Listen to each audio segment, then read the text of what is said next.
Yes, Redison TV kwoli webale kubanga okyagoberera yonna gy'osinzira okubanga gy'otulabira kyokola kya mutawaana nnyo gwatambula naffe ebbanga lyonna naawe atanaba kubanga osubscribinga kirira wansi awo olaba ekigambo subscribe kikwateko kwata kade aka notification kakuyambako okubeera nga tomisinga nsonga yonna omu ku bagoberezi baffe era nga kino kye tusinga okwagala kubanga akazannyo ke yatutuddemu ke tusinga okutegeera twagala kuwa Uganda ne Kenya ani ayinza okubanga asinga ku munne in terms of military.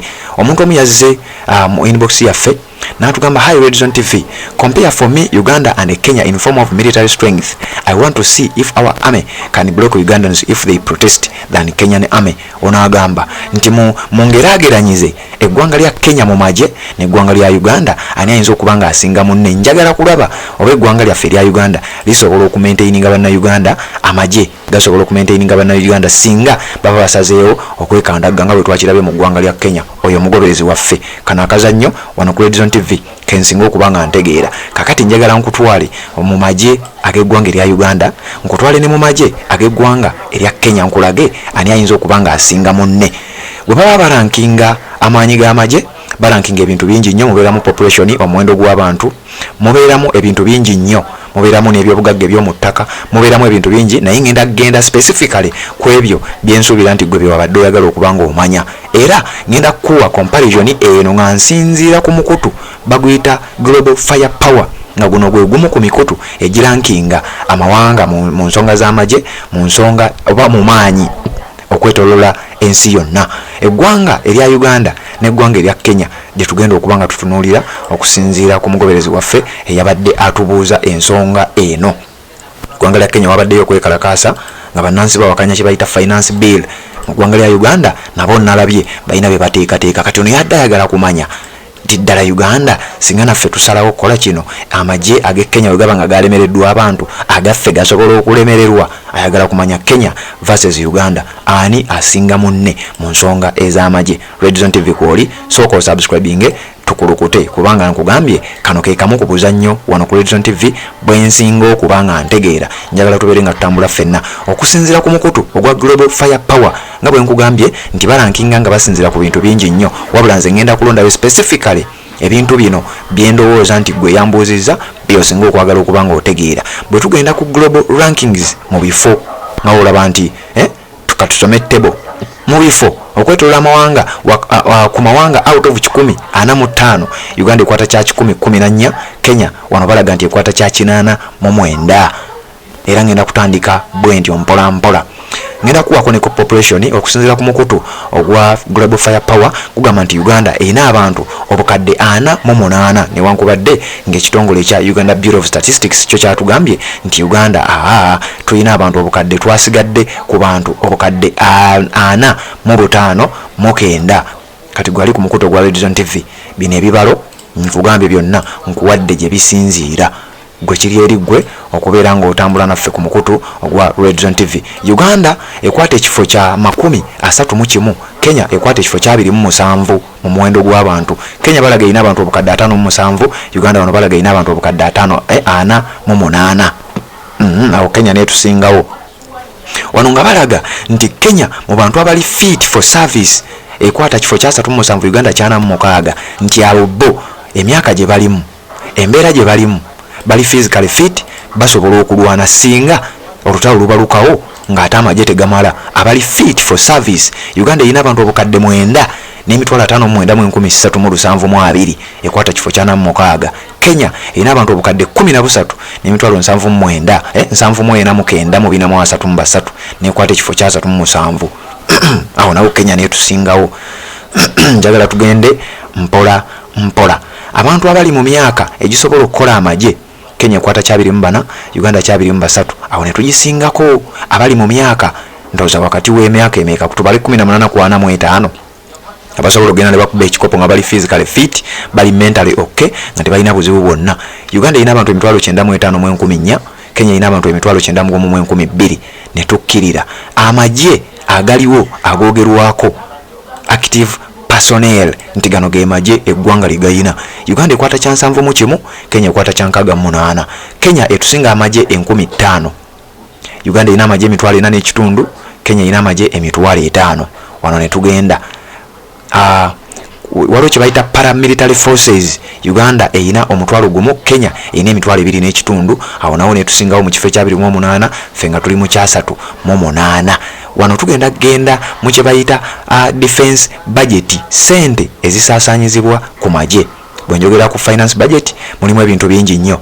Mulimu okugula uniform z'abajaasi, mulimu okugula ebimotoka ebirwanyi, mulimu okugula ammunitions, mulimu okugula amasasi, mulimu okugula emmundu magazine na biki n'emizinga byonna ng'obigasse. Defense budget Uganda wano balaga nti buli mwaka Uganda esaasaanya obukadde bwa America, njogera ku bukadde US dollars, obukadde esaasaanya obukadde 891 n'emitwalo 66 eza dola. Obukadde 891 n'emitwalo 66. Ezo sente nyingi, naye ate Kenya etusinga mu kifo ekye909 nga ffe tuli mu 91. Kenya esaasaanya obuwumbi 2 n'obukadde 200 ffe tetuweza yadde akawumbi. Ku budget Kenya gyesaasaanyiza ku magye gaayo, nti kati kugula byakulwanyisa, nti kati kufandinga b'amagye bayina ekikwekweto ABC, nti kati kugenda kukola ze military drills okwegezaamu n'ebintu ebirala ebifaananako bwe bityo. Kati mu maanyi ag'omu bbanga gwe munange agoberera omukutu ogwa Red Zone TV bwe tugenze, anti mwambuuzizza, njagala kuwa saidi zonna naawe weesalirewo. Total aircraft bw'ogatta ennyonyi zonna, tetwogera ku nnwanyi zokka, kubanga oba obala byonna bikozesebwa mu lutalo. Zino ennyonyi zonna newankubadde ziba zisaabaza abantu naye nazo bazibala. Okusinziira ku mukutu ogwa Global Fire Power gugamba nti Uganda bw'ogatta ennyonyi ze tuyina ennyonyi 55 zokka. Omugatte nga kuliko ennwanyi, kuliko ezikola biki, kuliko ezisaabaza abantu byonna. Kenya ekwata kifo kya 5 mu 5, ffe tuli ba 81. Kenya erina ennyonyi 158 omugatte ogw'ennyonyi mu ggwanga erya Kenya. Kati nawo ngenda kubanga nvaawo. Red Zone TV kwoli webale kubanga okyagoberera. Waliwo kye bayita fighter aircraft gwagoberera omukutu ogwa Red Zone TV ezo zoolaba. Kenya etusinga ennyonyi 6 tukwata kifo kya 5 mu 8, Kenya ekwata kifo kya 5 mu 3. Eyina ennyonyi bwe zityo 17, ffe tulina ennyonyi bwe zityo 11. Oba kitegeera bulungi nnyo, tuli mu comparinga Uganda ne Kenya. Ezo zoolaba zenzizizza akawuzi bayita dedicated attacker. Wano kiraga nti ffenna tetuyina. Kenya eyina 0, Uganda eyina 0. Kati nno tugenda mpola mpola mu kye bayita transport. Ze ziri ezimu ku zo zenkulaze zino bwe ziti nga zoobaze zokka. Wano balaga okusinziira ku lunaku lwe baakolerako comparison eno Uganda nti yayina 2, Kenya ng'eyina 21, era nga Uganda ekwata kifo kya 50, Kenya ekwata kifo kya 32 okwetooloola ensi yonna. Red Zone TV kwoli webale kubanga okyagoberera yonna gy'osinzira okubanga gy'otulabira, kyokola kya mutawaana atanaba kubanga osubscribe nga kikole. Ne tugenda ku kye bayita trainers, obunyonyi bwe batendekeramu, oba batendeka bajaasi, oba batendeka ba pilots aba bulijjo. Uganda kiraga nti Kenya era etusinga. Tuyina ennyonyi 16 mu kifo ekye6 Kenya erina ennyonyi 31 mu kifo ekya 5 kye bayita special mission. Ennyonyi ezo ezikola missions ez'enjawulo ez'omutawaana ennyo. Kenya era still eri waggulu waffe. Uganda erina 0, Kenya erina ennyonyi 2 n'ambirira bwe zityo zoolabaawo. Aerial tankers ffenna tulina 00. Helicopters, omugatte ogwa helicopters, ennwanyi ezitali nnwanyi, kubanga wano balaga total helicopters zonna ng'ozigasse wamu. Kenya era tuli wagguluko. Tuyina helicopters 26 mu kifo ekye7 Kenya erina helicopters 87 etuula mu kifo kya 42 okwetooloola ensi yonna. Kati naawo Kenya netusingawo. Wano Uganda mu kye bayita attack helicopters ate Kenya netugisingako. Tuli mu kifo kya 41 nga tulina ennyonyi 6, Kenya eri mu kifo kya 5 ng'erina ennyonyi 2. Katugeze abeekalakaasa mubadde bangi nnyo nga tebasobola, amaanyi g'okuttaka galemereddwa, baagala kuleeta ze helicopter. Ndowooza ozitegedde, Kenya tugisingako. Awo ndowooza wategedde. Ne tugenda ku maanyi. Waliwo wano gye sikuwadde. Attack helicopters ze zino ze gavumenti Kenya erina 2, Uganda eyina ennyonyi 6. Kati bwe tugenda ku maanyi ag'oku ttaka, wano ndowooza we wali ekibuuzo kyo wadde osinga okwagala okutegeera oba oli awo. Kati ffe byonna tubadde tulina okuba nga tubikuwa.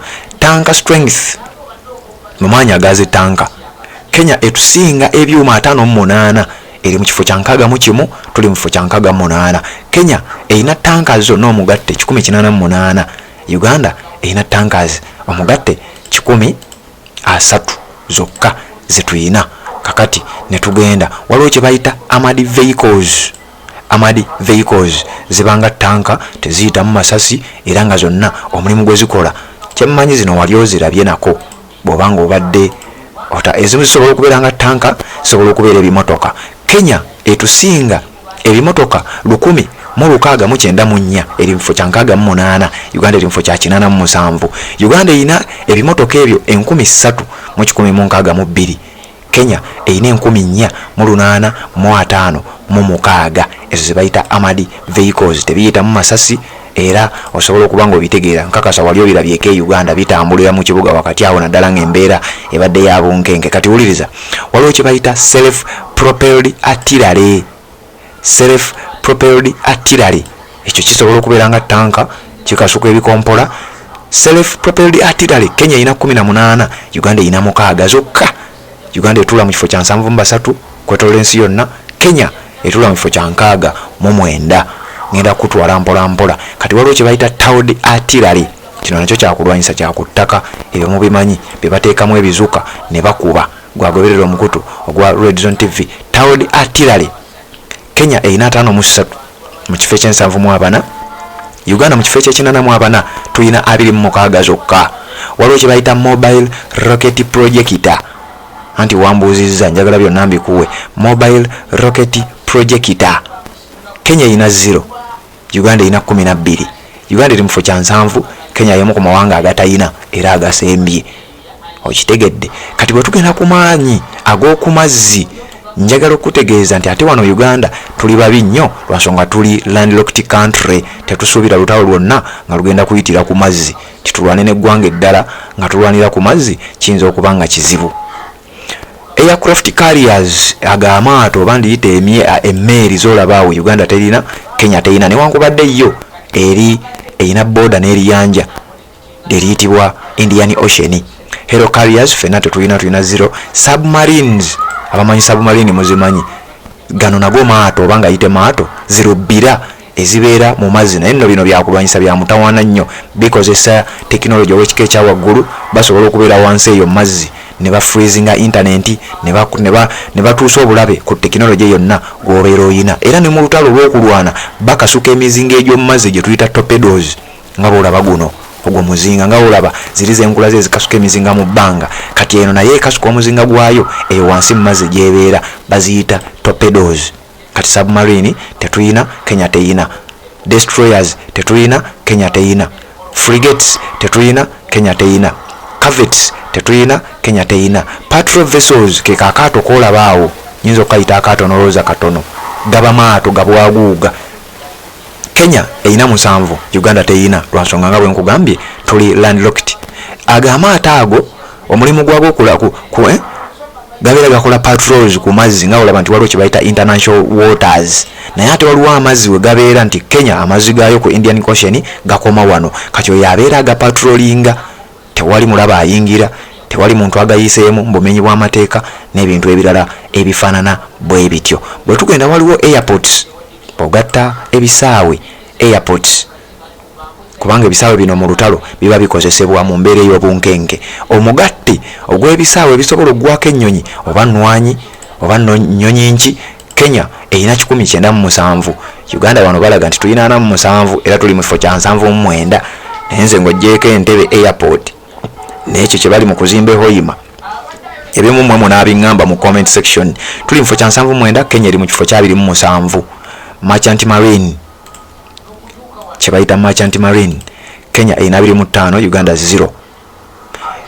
Ndowooza wala sijja kugendayo. Roadways wano enguudo zonna mugatte byonna n'ebirala.